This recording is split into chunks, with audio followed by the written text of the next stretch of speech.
आज से कुछ साल पहले हम इंटरनेट पर सिर्फ कैट वीडियोस देखते थे, फनी स्टेटस अपडेट्स पढ़ते थे, लेकिन आज हम मीम्स के थ्रू अपनी डेली लाइफ को समझने और एक्सप्रेस करने लगे हैं। तो आज हम बात करेंगे कि कैसे मीम्स ने हमारी कल्चर को शेप किया, कैसे से इंटरनेट होना सिर्फ एंटरटेनमेंट नहीं बल्कि एक सोशल कमेंटेटरी बन गया। सो वेलकम, क्योंकि हम चलेंगे मीम्स की जर्नी पर, जहाँ से ये शुरू हुए, कैसे ये इवॉल्व हुए और आज ये हमारी सोसाइटी को कैसे इन्फ्लुएंस कर रहे हैं। The evolution of memes, the early days of meme. अगर हम मीम्स की बात करें तो सबसे पहले मीम जो इंटरनेट पर वायरल हुआ था वो था लोलो कैट्स। ये मीम्स सिंपल होते थे, कैट फोटोज के साथ फनी कैप्शन जैसे आई कैन हैव चीज बर्गर। जो एक सिंपल आइडिया था पर कल्चर शिफ्ट को स्टार्ट कर रहा था। लोग एक कॉमन लैंग्वेज फाइंड कर रहे थे। फिर आया ट्रोल फेस, जो हर एक पर्सन का एक्सप्रेशन बन गया। जब कोई किसी को प्रैंक करता था या किसी को इरिटेट करता था ऑनलाइन, ट्रोल फेस का सिंपल हॉनर ने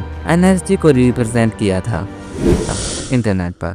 इस समय मीम्स मोस्टली टेक्स्ट या इमेज मार्कर्स की फॉर्म में होते थे, जहाँ टेक्स्ट इमेज के साथ कंबाइन होता था। पर ये एक ग्लोबल ट्रेंड बन गया था, जहाँ हर कंट्री अपने लोकल मीम्स बना रही थी। द राइज ऑफ मीम्स सब कल्चर्स। जैसे जैसे इंटरनेट इवॉल्व हुआ वैसे ही मीम्स ज्यादा कॉम्प्लेक्स होते गए। एक और ट्रेंड जो आया वो था रेज कॉमिक्स, जो सिंपल ड्राइंग थे लेकिन फ्रस्ट्रेशन और रिलेटेबिलिटी को बहुत ही अच्छे से कैप्चर करते थे। जैसे कि जो एक मीम का फ्रेश था यू नो एक सिंबल बन गया हर इंटरनेट यूजर की एवरीबॉडी स्ट्रगल का। उसके बाद एक मीम ने बहुत ही ज्यादा बड़ा कल्चर शिफ्ट ला दिया और वो था डॉग का फेस और वो फनी टेक्सचर जिसमें इंग्लिश का रॉन्ग ग्रामर होता था। इतना वायरल हुआ कि डॉग एक इंटरनेट फेनोमेनॉन बन गया। ये मीम ज्यादा लाइट हार्टेड था और नॉस्टैल्जिया और सिंपलिसिटी का परफेक्ट ब्लेंड था। लेकिन सबसे कंट्रोवर्शियल और इन्फ्लुएंस मीम था पीप द प्रो। पहले जो एक इनोसेंट कैरेक्टर था लेकिन 2015 तक जो एक सिंबल बन गया इंटरनेट सब कल्चर का। उसका यूज पॉलिटिक्स, आइडेंटिटी और सोसाइटी के क्वेश्चन को एक्सप्रेस करने के लिए होने लगा। इस मीम की कहानी हमें बताती है कि मीम सिर्फ ह्यूमर के लिए नहीं होते हैं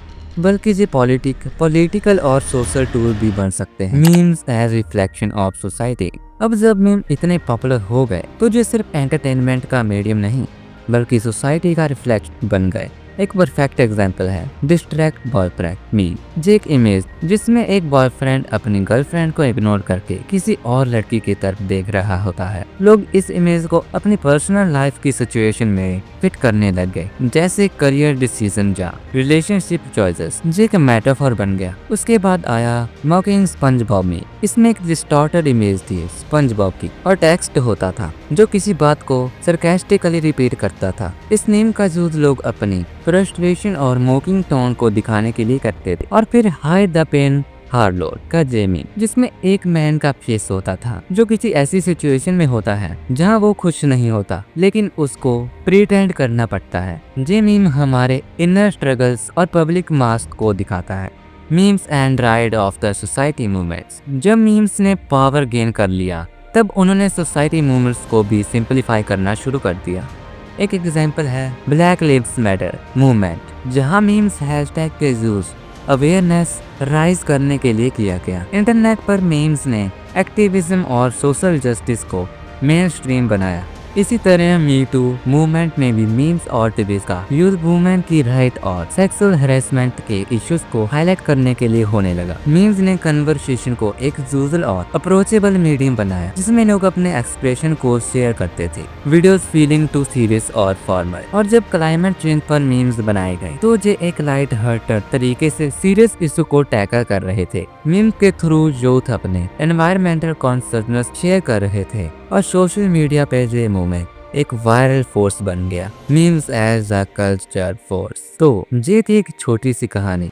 तुझे थकान नहीं लग रही क्या? कि कैसे मीम्स ने हमारे कल्चर को शेप किया और आज हम सिर्फ मीम्स को जोक के लिए नहीं बल्कि हमारी पर्सनैलिटीज और सोशल इश्यूज या ग्लोबल मूवमेंट्स रिप्रेजेंट करने के लिए करते हैं। और सबसे इंटरेस्टिंग चीज ये है कि मीम्स में इवोल्यूशन अब भी चल रहा है। टिकटॉक ट्रेंड्स, इंस्टाग्राम मीम्स और ट्विटर जोक्स हर दिन नए मीम्स बनाते हैं जो हमें कल्चर को रिफ्लेक्ट करते हैं। जैसे कि अभी तुम साहुर का एक मीम आया था और तुम साहुर पे भी वीडियो पड़ी है तो तुम देख सकते हो आई बटन पे क्लिक कर। तो अगले टाइम जब भी आप मीम देखें तो थोड़ा सोचिए, क्या ये सिर्फ फनी है या फिर इसका कोई डीपर मीनिंग है जो हमारी सोसाइटी को समझाना चाहता है। अगर आपको ये वीडियो पसंद आए तो लाइक ठोको या सब्सक्राइब भी ठोक देना और अपने दोस्तों के साथ शेयर करना मत भूलना, ताकि जे मीम कल्चर का नेक्स्ट चैप्टर हम आपके साथ लेके मिलते हैं किसी और नई वीडियो में ऐसी ही वीडियो के साथ। तब तक के लिए बाय बाय।